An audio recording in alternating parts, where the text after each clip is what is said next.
सभी प्यारे छात्रों का एक बार फिर से स्वागत है और प्रश्नावली 3.1 में आगे बढ़ते हुए आज हम करेंगे प्रश्न क्रमांक 4 का ये दूसरा क्वेश्चन।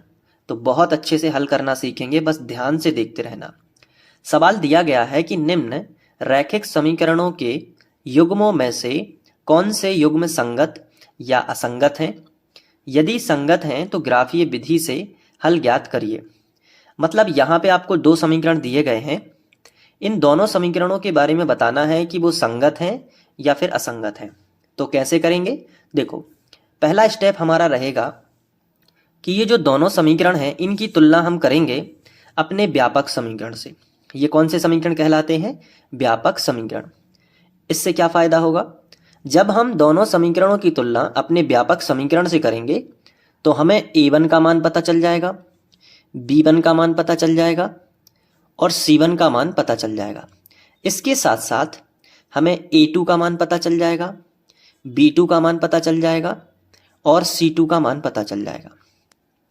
उसके बाद अगर a1 बटे a2 बराबर नहीं होगा b1 बटे b2 तो हम बोल देंगे कि दोनों समीकरण जो हमें दिए गए हैं वो संगत हैं। या फिर a1 बटे a2 बराबर तो होगा b1 बटे b2 और साथ में वो c1 बटे c2 के भी बराबर होगा तो वो भी संगत होगा। अगर ये वाली शर्त निकल आती है कि a1 बटे a2 करेंगे हम बराबर b1 बटे b2 करेंगे और बराबर नहीं है वो c1 बटे c2 के, तो वह संगत होगा। तो आइए क्रम से समझते हैं तो और अच्छे से समझ में आएगा। पहला स्टेप हमारा तुलना करना, ठीक है। तो उसके भी पहले जो हमें दिया रहता है वो हम लिखते हैं।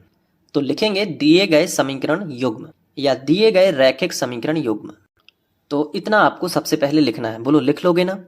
इसके बाद ये दोनों समीकरण लिखेंगे। तो पहला समीकरण हमें दिया गया है कि x माइनस वाई बराबर 8 और दूसरा दिया गया है 3x माइनस 3y बराबर 16। ये दो समीकरण हमें दिए गए हैं, लेकिन हम इन्हें समीकरण 1 और समीकरण 2 नहीं बना सकते। अब आप पूछेंगे कि सर क्यों नहीं बना सकते?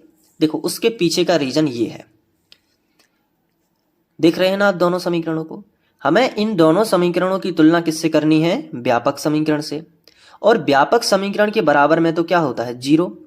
क्या इनके बराबर में 0 है? आंसर है नहीं। तो अभी ये तुलना करने के लायक नहीं है। सबसे पहले हम इन दोनों समीकरणों के बराबर में 0 लेके आएंगे, उसके बाद ये इससे तुलना करने के योग्य होंगे। मतलब हमें इनको व्यवस्थित करना पड़ेगा। तो हम हेडिंग डालेंगे व्यवस्थित करने पर। तो व्यवस्थित करने पर हमने लिख दिया। तो अब पहले समीकरण को व्यवस्थित करेंगे। तो x माइनस वाई, ये जो प्लस का 8 है इसका इस तरफ अंदर की तरफ खींच लेंगे यानी पक्षांतर कर लेंगे तो -8 हो जाएगा। तो बराबर में कुछ नहीं बचेगा तो 0 ही माना जाएगा। अब हम इसे समीकरण 1 बना सकते हैं। आप देख रहे हो ना, ये जो प्लस का 8 है इसका हमने पक्षांतर कर दिया इस तरफ तो -8 हो गया। अब बराबर में 0 ले सकते हैं। ठीक उसी तरीके से जो दूसरा समीकरण दिया गया है उसमें भी आपको यही करना है। 3x माइनस 3y, यहां से यहां तक तो ज्यों का त्यों लिखो। इसके बाद आपको क्या करना है कि जो प्लस का 16 है इसका पक्षांतर इस तरफ करो तो हो जाएगा -16 और बराबर में क्या बचेगा? 0। इसको हम बना देंगे समीकरण 2। मतलब ये होगा कि बराबर में 0 आ गया, इसके भी बराबर में 0 आ गया, तो अब हम तुलना कर सकते हैं। तो लिखेंगे समीकरण 1 व 2 की तुलना व्यापक समीकरण, और व्यापक समीकरण है a1x धन b1y धन c1 बराबर 0, जैसा कि मैंने आपको पहले ही बताया। तथा दूसरा बताइए a2x धन b2y धन c2 बराबर 0 से करने पर। अब हम तुलना करेंगे, ठीक है, से करने पर।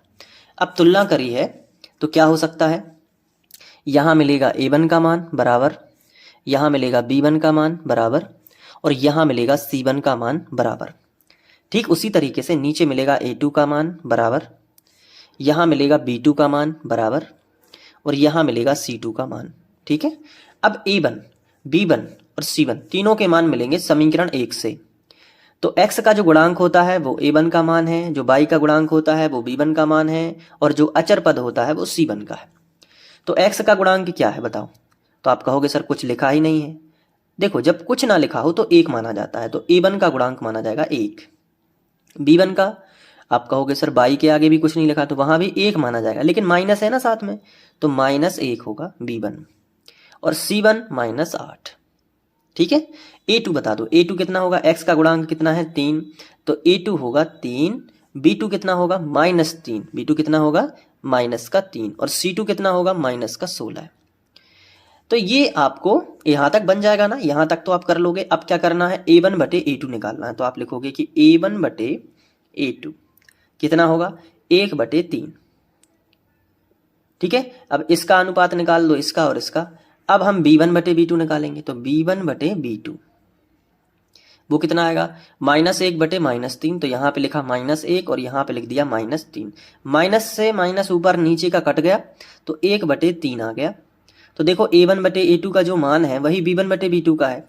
तो अब हम C1 बटे C2 भी निकाल सकते हैं, तो C1 बटे C2 निकाल दिया, तो कितना है -8 बटे 16, तो -8 और बटे माइनस का 16 है। माइनस से माइनस कट गया, 8 एकम 8 और 8 दूनी 16 है, तो कितना आया 1 बटे 2।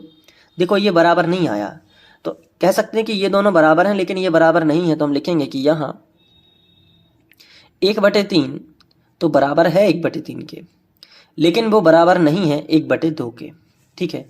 इसका मतलब ये हुआ कि इसलिए कि A1 बटे A2 ये बराबर तो है B1 बटे B2 के, मतलब दूसरा पद भी बराबर है, लेकिन ये जो C1 बटे C2 है ये बराबर नहीं है। तो इसको अपन ने लिखा और कोष्टक में कर दिया बंद डिब्बे में। ठीक है। अब ये जो शर्त होती है ये किसकी होती है, ये असंगत की। तो असंगत है तो हम लिखेंगे अतः दोनों समीकरण युग्म कैसे हैं, असंगत है। तो हमने लिखा कि अतः दिए गए समीकरण युग्म कैसे हैं, असंगत हैं। ठीक है, बन जाएगा ना। अब असंगत है और इनका कोई हल नहीं है, और आगे आप ये भी लिख सकते हो कि इनका कोई हल नहीं है। ऐसा क्यों मैं बता रहा हूँ, मैं ग्राफ से आपको बता सकता हूँ। ये देखो ये ग्राफ है ना, तो इसमें जब इस तरीके की शर्त बनती है तो समांतर रेखाएं प्राप्त होती हैं ग्राफ में। मतलब दोनों समीकरणों के यदि हम ग्राफ खींचना चाहें तो ऐसे आएंगे, कभी टच ही नहीं करेंगे एक दूसरे को, इसलिए असंगत है। अगर एक बार भी टच कर देती हैं तो संगत है। तो अपन लिखते हैं कि इनका कोई हल नहीं है। टच करेंगी तो हल निकलेगा, इनका कोई हल नहीं होता। अगर आप रेगुलर वीडियोस देखते हो तो आपको पता होगा कि मैं क्या बात कर रहा हूँ, क्योंकि आप शुरू से देखना चाहिए आपको वीडियो, है ना, अध्याय 3 बिल्कुल शुरुआत से। अब मैं आपको बताऊंगा कि आपको लिखना कैसे है। यहां से आपको स्टेप बाय स्टेप पूरा सवाल लिखना है, यहां से, इसके बाद यहां पे, फिर इसके बाद यहां। ठीक है, कर लोगे। आगे का नेक्स्ट वीडियो आपको प्लेलिस्ट में मिल जाएगा, जिसकी लिंक मैं डिस्क्रिप्शन में दे रहा हूं, तो वहां से